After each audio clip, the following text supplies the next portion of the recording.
எந்த இதை பார்த்து வாங்கினார்? அவர் முழு படம் பார்த்துட்டு அவருக்கு ரொம்ப பிடிச்சது. மொமெண்ட்டுன்னு எப்படி சொல்கிறது, எல்லாத்துக்கும் பிடிச்ச மாதிரி பிடிச்சது. நிறையா விஷயங்கள் வந்து இதில் இன்னைக்கு எல்லார்கிட்டையும் பேசுனது தான் வந்து எங்கிட்டையும் பேசினார். அவருக்கு ரொம்ப பிடிச்சிருந்தது. ஒவ்வொருத்தரோட நடிப்பும் இமோஷன்ஸும் மியூசிக்கும் அது வந்து ரொம்ப அவருக்கு கனெக்டடாக இருந்தது. அதுதான் காரணம். எஸ்கே ப்ரொடக்ஷன் உள்ளே வந்த பிறகு உங்கள் பணநிலை மனநிலை எப்படி மாறினதா, எப்படி இருந்தது? பணநிலை மனநிலையா? ஏன்னா அவர் ஒரு சாதாரண டைரக்டரு, இவ்வளோ டெக்னிக்கலாலாம் கேட்டிங்கன்னா புரியல எனக்கு. மனநிலையாக சந்தோஷமாக இருக்குதுங்க. ஒரு படத்தை எடுக்கிறோம், அந்த படம் வந்து பரவாயில்ல போய் எல்லாத்துக்கும் பார்த்துருவாங்க. ஏன்னா பெரிய சிக்கல் என்னென்னா, இப்போ மதுபான கடையில் என்னோட அனுபவம், படம் நல்லா இருக்குது ஆனால் எங்கே போய் பார்க்குறதுன்னு தெரியலன்னு கேட்டுருந்தாங்க. இந்த படத்தை பார்த்துருவாங்க, அப்புறம் நல்லா இருக்கு நல்லா இல்லைங்கிறது அவங்க சொல்லலாம். பார்க்காமையே யார் பாராட்டினாலும் அது வருத்தமாக தான் இருக்குது, திட்டினாலும் வருத்தமாக தான் இருக்குது. அதனால் இந்த தடவை எல்லாரும் பார்த்துருவாங்க. அதனால் அந்த வகையில் மகிழ்ச்சியாக தான் இருக்கிறேன். எல்லாரும் பார்த்துட்டா பணநிலை நல்லா இருங்கய்யா.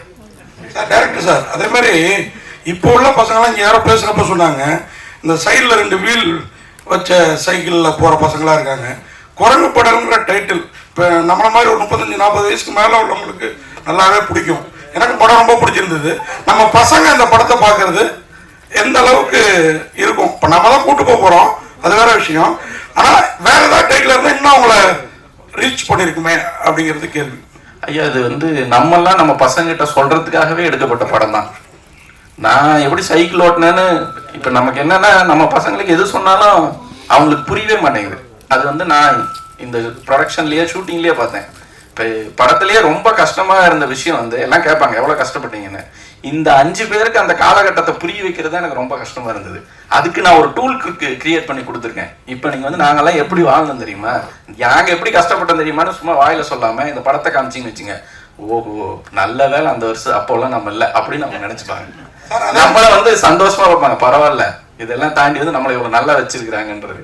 கண்டிப்பாக கண்டிப்பாக. அதே மாதிரி நம்ம ராசியாகப்பன் அவர் வந்து 2-3 படங்கள் டைரக்ட் பண்ணியிருக்காரு. அதை விட இந்த கதை இந்த படம் வெற்றி பெற்று இருக்குது. என்ன கேட்டால் நான் சொல்லுவேன், அவர்கிட்டயே சொல்லிட்டாத. ஆனால் அவர் மேடையில் பேசுகிறப்போ என் பையன் இப்போ நியூயார்க்கில் இருக்கான், ஆனால் நான் இன்னமும் வறுமையில் இருக்கேன் அப்படின்னா. இப்போ சிவகார்த்திகேயன் படத்துக்குள்ளார வந்திருக்கிறாரு. 5000 அப்போவே ஆனந்த விடலில் வாங்கினதா சொன்னார். நீங்கள் இன்னும் சன்மானங்கள் இதெல்லாம் என்ன? ஏன்னா சிவகார்த்திகேயன் இப்போ வந்திருக்கிறாரு இல்லையா? ஐயா, அவரு சைக்கிள் வாங்கி கொடுக்குறப்போ வறுமையில இருந்தாருங்க, இப்போ வருமானு சொன்னாரு. அவர் அமெரிக்கால பயணம் வச்சுட்டு அவரு எடுத்து கொடுக்குறேன். ஓகே, சைக்கிள் ஓட்டுறத பார்த்துட்டு இந்த பசங்களுக்கு ஒரு இன்ஸ்பிரேஷனா இருக்கிற மாதிரி காட்சி வச்சது ரொம்ப சூப்பரா இருந்தது. அது ப்ரொடியூசர் அவங்க மென்ஷன் பண்ணிட்டாங்க. அப்புறம் கிளைமாக்ஸ்ல வந்து நீங்க பாவை கூத்துல அப்பாவோட கதையை சொல்லுறது ரொம்ப சூப்பரா இருந்தது. ஆனா அந்த கதையை சொல்லும்போது ஏன் பையனை தூங்க வச்சுட்டீங்க? அவர் முடிச்சிருந்து அதை வாட்ச் பண்ணியிருந்தாங்கன்னா ஒருவேளை அடுத்த நாள் வந்து கோவில நடக்கிற கான்வர்சேஷன்ல அதையும் சேர்த்து கேட்டுக்கலாமே. உன்னை மாதிரி நானும் என்னை எழுதி சொல்றேன் அப்படிங்கிற மாதிரி. அது ஆக்சுவலா அந்த கதையை வந்து கேட்டிருந்தான்னு வச்சுங்களேன், செகண்ட் ஹாஃப் இருக்கு இல்லைங்களா, அந்த கதை அங்கேயே முடிஞ்சிருக்கும். அதுக்கப்புறம் ஒரு டிராவல் இருக்குல்ல, அந்த இதுக்கு வந்து அவன் தெரியாம இருக்கிறது தான் கரெக்டா இருந்தது. அதனாலதான்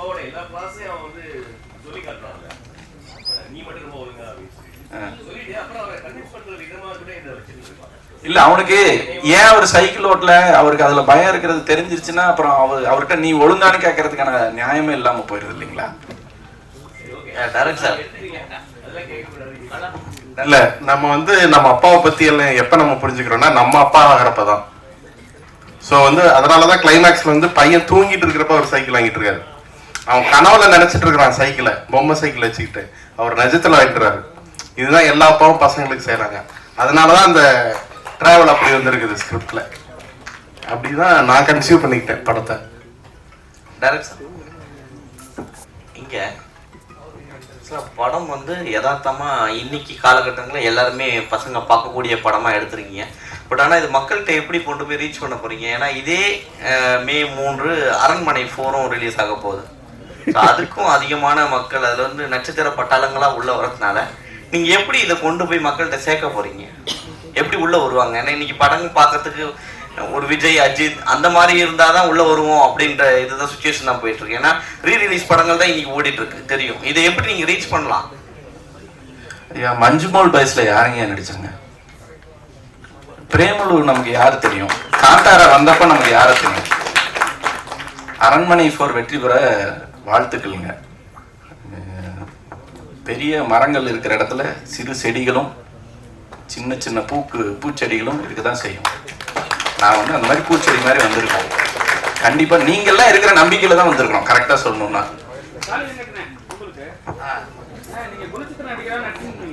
ஆமா. நன்றி. அப்புறம் வந்து நீங்க ஒரு டிராவல் வந்து ஹீரோவா போவீங்களா இல்ல வந்து ஏன்னா உங்களுக்கு பிடிக்கிறது ரொம்ப கஷ்டமா இருக்கு. மீடியா ஃபீல்ட்லயும் சரி சினிமா சம்பந்தப்பட்ட சரி அவங்க அது சொல்றாங்க. இல்லை பிடிக்கிறது கஷ்டமாலாம் இல்லை. எனக்கு ஷூட்டிங் இல்லாத டைமில் மீடியா சந்திச்சுற யாரும் இன்டர்வியூ கொடுத்துட்டு தான் இருக்கேன். இல்லை இல்லை நான் அதனால தான் இல்லை சொல்லியிருக்கு இன்டர்வியூ கொடுத்தீங்களே நீங்கள். இல்லை அதான் ஐயா கிட்ட சொல்லிட்டு நான் அந்த ப்ரெஸ் மீட்டுக்கு கண்டிப்பாக நான் வர்றேன், ரொம்ப நாள் ஆச்சு எல்லாரும் மீட் பண்ணிட்டு நான் வரேன்னு சொல்லிட்டு தான் வந்தேன். ஹீரோ இப்போ நீங்கள் பார்த்தீங்கல்ல, இதில் என்ன ஹீரோ மாதிரியா தெரியுது என்ன பார்த்தா? ஐயோ அப்படிலாம் இல்லை. இது அந்த கதாபாத்திரம் என்ன சொல்லுதோ, டைரக்டர் என்ன சொல்கிறாரோ அதை பண்ணுறது தான். அந்த அந்த கதாபாத்திரோட அந்த அந்த நீளம் அளவு இருக்கு இல்லையா, அது ஒருவேளை பெருசாக இருக்கலாம், அவ்வளோதான். மற்றபடி எனக்கு அந்த ஸ்டார் அப்படின்ற நம்பிக்கை எனக்கு இல்லை. ரொம்ப நன்றி. Last question. பிரம்மா சார், நீங்க தமிழ் சினிமால குழந்தைகளுக்கான படமே வரதில்லை, நம்ம வேற மாதிரி எடுக்கும் அப்படிங்காங்க. நம்ம தமிழ்ல வந்து ரொம்ப கொண்டாடுற படம் வந்து அஞ்சலி. அது உங்க பார்வையில குழந்தைகளுக்கான படமா இல்லையா? இல்லையே சார். என்ன காரணம் சொல்லு? அது குழந்தைகளுக்கான படம்னு சொல்ல முடியாது. குழந்தைங்களை பத்தின படம். நம்ம அடல்ட்ஸாகவும் நிறைய பேர் என்ஜாய் பண்ணாங்க. அதில் என்னன்னா நிறைய குழந்தைகள் இருந்தனால அந்த குழந்தைங்களோட குழந்தைங்களா பார்த்து என்ஜாய் பண்ணுறது நிறைய குழந்தைகளும் நம்ம இருந்தோம் அப்போ அந்த டைமில். அப்போ போய் பார்த்தோம். ஆனால் குழந்தைகள் பார்த்து என்ஜாய் பண்ணுறதுக்கான படங்கள் ஏகப்பட்ட படங்கள் இருக்கு. அதாவது தமிழில் இல்லாத மற்ற மொழிகளில் இப்போ நீங்கள் அனிமேஷன் மூவிஸாக மட்டும் இல்லாமல் ரியல் கேரக்டர்ஸை வச்சு நடிக்கக்கூடிய படங்கள்லாம் ரொம்ப நிறைய நல்ல நல்ல படங்கள் இருக்கு. லிட்டில் மிஸ் சன்ஷைன்னு ஒரு ஃபிலிம் இருக்கு. அதாவது நீ எதுவாக இருந்தாலும் சரி, உன்னுடைய தகுதி என்னவா இருந்தாலும் சரி, பார்ட்டிசிபேஷன் முக்கியன்றதை பற்றின ஒரு படம் அது. ஸோ இது மாதிரி நிறைய படங்கள் மற்ற மொழிகளில் நிறைய வந்துகிட்டு இருக்கு, நம்ம மொழிகளையும் வரணும் அப்படிங்கிறத நோக்கம். அதனால இந்த வித்தியாசத்தை நம்ம புரிஞ்சுக்க வேண்டிய தேவை இருக்கு. குழந்தைகளுக்கான படம்னு ஒன்று இருக்கு, குழந்தைகளை பற்றிய படங்கள்னு ஒன்று இருக்கு.